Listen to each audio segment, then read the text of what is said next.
Test 1, 2. Hi, my name is Bea Cupin. You are watching Rappler.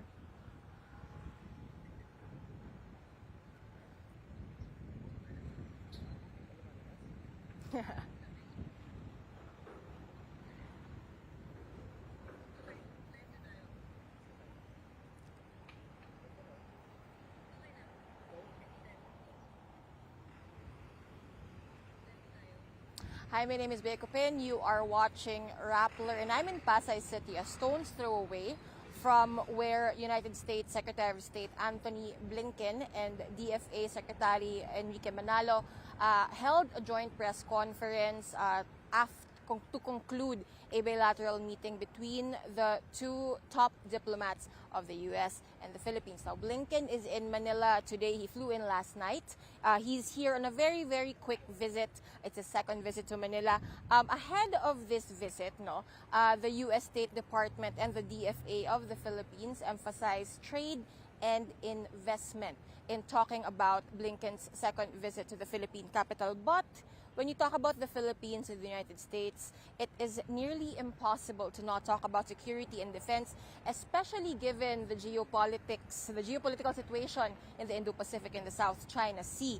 Now, yung tanong natin dito sa recap at sa live na to and talking about Blinken's visit is, what did the Philippines get from the State Secretary's second trip to Manila under President Ferdinand Marcos Jr.'s administration? So, we will be talking about three major topics as I give to you a recap of not just the joint press conference, but the context of which Blinken visits Manila.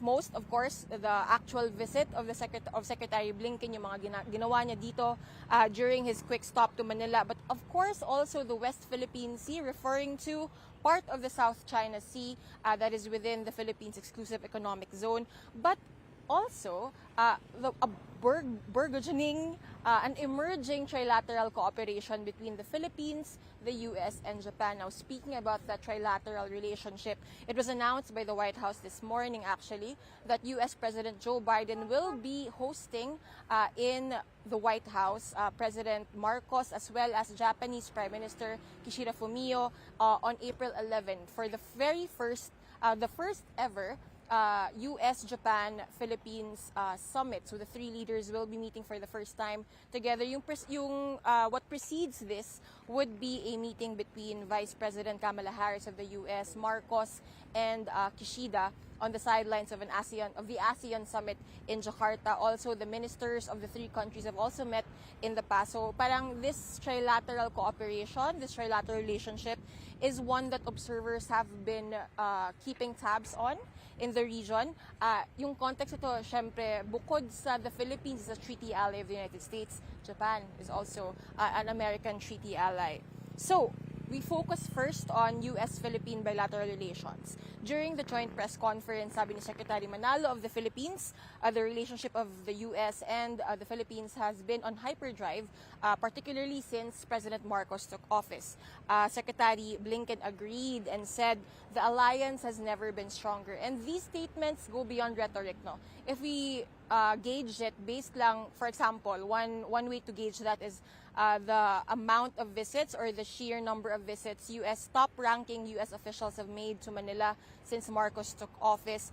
Again, like I said, Blinken has visited Manila twice. Vice President Kamala Harris has been to Manila. A few weeks ago, Commerce Secretary Gina Raimondo was in the Philippines. We've also had a visit from the Defense Secretary of the United States, Lloyd Austin. And if you think about it as well, President Marcos has made a very clear shift of bringing Manila closer back to Washington, in contrast, of course, of the previous President Rodrigo Duterte, who promised a pivot to China, a country which we will be mentioning later on today. Now, when you talk about strengthening the alliance between the U.S. and the Philippines, a lot of emphasis naturally is, or at least a lot of attention is placed on security and defense. In terms of trade and investment, the U.S. has made a lot of promises perhaps to Manila in terms of stepping up trade relations between the two countries. In fact, so a few weeks ago, again, Secretary Raimondo of the U.S. visited the Philippines or led a presidential trade mission to Manila. In a month or so, in May, the Philippines will be co-hosting the Indo-Pacific Business Forum. That's a U.S.-led forum in the region. But as well, parang yung emphasis kanina made by Blinken would be investments in several other industries. Siguro to emphasize, he had a visit earlier with a semiconductors company. This afternoon, actually, he will be speaking to entrepreneurs, Filipino entrepreneurs, but will scrutinize those promises a little more in a little bit. He has several other engagements. He will be meeting officials of staff of the U.S. Embassy in Manila. But again, we go back to defense and security investments. A lot of emphasis was placed on security and defense during the press conference, particularly cooperation in the West Philippine Sea and the South China Sea. Now, I did mention earlier, we will be mentioning China eventually in this recap. With the context of China, amping up its rhetoric in talking about how the Philippines strategy and the Philippines actuation in the West Philippine Sea. Bukod sa pagpuna or pag-call out sa Manila whenever it does RORE missions in the West Philippine Sea, when it patrols the West Philippine Sea, China has been consistent in blaming Philippine actions or at least dragging superpowers like the United States into the actions of the Philippines, accusing the U.S. and other major powers and other superpowers or countries not within the region, as Beijing would put it, of meddling or at least egging on Manila in its actions in the West Philippine Sea. Now, if you think about it though, this criticism or this lens by which Beijing sees actions in the West Philippine Sea, parang President Marcos has rejected this in the past, saying that we should not look at the situation in the West Philippine Sea through the lens of superpower dynamics, but through the lens of the Philippines and other countries in the region asserting itself and asserting its rights in those waters. So, tinanong kanina si Blinken at si Manalo tungkol sa Mutual Defense Treaty, like what can actually trigger it, what constitutes a military offensive in those waters, because the U.S. has been emphasizing na it is committed, ironclad commitment to the Mutual Defense Treaty. But at the same time, if you're a close observer of events in the West Philippine Sea, China resorts to a lot of gray area tactics or gray area movements, parang a step below military actions such as the use of water cannons, yung collations, yung badgering, yung shadowing, yung pagbablock or yung basically cordoning off Philippine ships. That's parang kumbaga it's not quite military but military action, but at the same time it does put the lives of Filipino sailors in danger. Frankly, the two secretaries kind of skirted around that answer by emphasizing the importance of diplomacy in settling disputes in the South China Sea. That's not actually surprising kasi yun naman parati yung emphasis ng Philippines, ng United States, and other countries in general, no? Na parang we always resort to talk, to diplomacy and not violence when we want to settle disputes in the South China Sea. Again, focusing on the security and defense sides of the U.S. and the Philippines. No, it's based on, according to Secretary Manalo, three things: basically a shared vision for the future, rooted in democracy and the rule of law. President Marcos has made huge emphasis on the rules-based order, not just when talking to the United States or talking about the United States, but in his several recent trips to Europe, for instance, and even to Australia. Ngayon, in the coming months, a lot of developments in U.S.-Philippine relations. Recently, nagkaroon ng meetings yung Philippine and U.S. officials over the EDCA sites. EDCA referring to an agreement that allows the U.S. to pre-position its equipment in pinpointed or agreed upon military bases. Nagkaroon na ng konti pag-usad dyan. But also in April 2024, The Philippines will be host to the Balikatan, yung yearly joint exercise between the Philippines and the US, as well as other, kumbaga, like-minded countries in terms of, like, what's the point of Balikatan?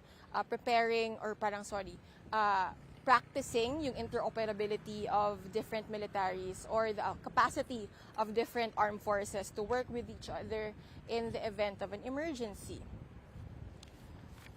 So if you think about it, Blinken's visit to Manila in a way is a preparation for the upcoming leaders summit between the US, the Philippines, and Japan. Secretary Blinken did mention that one of his colleagues in the State Department, an official of the US, will also be heading to Japan. And we've learned also that US officials will be coming here, perhaps even Japanese officials will be coming here ahead of that expected summit. Bakit malaking deal din ito? Like the Philippines, Japan is also a treaty ally of the United States. There has been cooperation actually between the three countries in the past. I believe Marites Vitog has spoken about this before, primarily within the coast guards of the three countries. Tinanong din sila kanina, will the cooperation between the three countries involve, say, things like a joint sail or a joint patrol in the West Philippine Sea? Medyo wala pang clear commitments, but you also have to understand na kumbaga preliminary stages pa ito to formalize that trilateral relationship between the Philippines, Japan, and the United States. So beyond the rhetoric of Secretary Blinken, beyond the rhetoric of Secretary Manalo, I guess yung pinaka-gut question natin dito, what can actually be done in the West Philippine Sea? Tinanong nga yun kanina sa press conference, no? But again, as you would expect the top diplomats of the US and the Philippines to answer, they emphasize the importance of diplomacy in settling or at least pacifying or de-escalating tensions in those areas. But at the same time, we've also seen na discussions are ongoing or communication lines are still open between the Philippines and China. But recently, kumbaga yung exchanges both at sea and through statements by the Ministry of Foreign Affairs ng China at ng DFA ng Philippines have become quite more tense in the past few weeks, coupled also by instances or events in the West Philippine Sea that have become more and more concerning. Most recently, yung collision at yung pagkabasag ng windshield ng isang civilian boat contracted by the Philippine Navy dahil ginamitan ng water cannon ng China.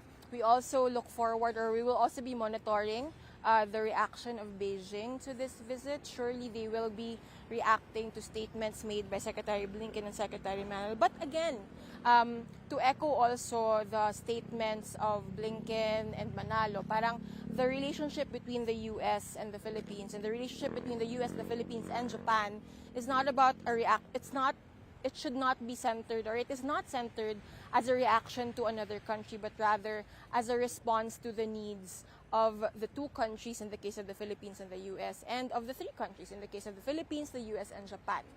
Yun lang naman so far yung updates natin from Blinken's visit to Manila. He is heading to Malacanang later today to meet with President Marcos. Secretary Manalo will be there, of course. Tune in, keep it with Rappler. You can download the Rappler app and join us at the community's chat feature of the app. And we can talk about the emerging trilateral cooperation between the Philippines, Japan, and the United States. Do you think this will work? Do you think this is a deterrent, as some people would hope, amid rising tensions in the West Philippine Sea? If you have anything that you want to say about Blinken's visit and where the Philippines foreign policy is heading, you can share your thoughts there, and I am also there, so you can also ask me questions if you have any. Again, this has been Bea Cupin. You have been watching Rappler. I was giving you a recap of U.S. Secretary of State Blinken's visit to Manila and his recent press conference with Secretary Manalo of the DFA. Thank you for watching, and I'll see you online on the Rappler app. Bye!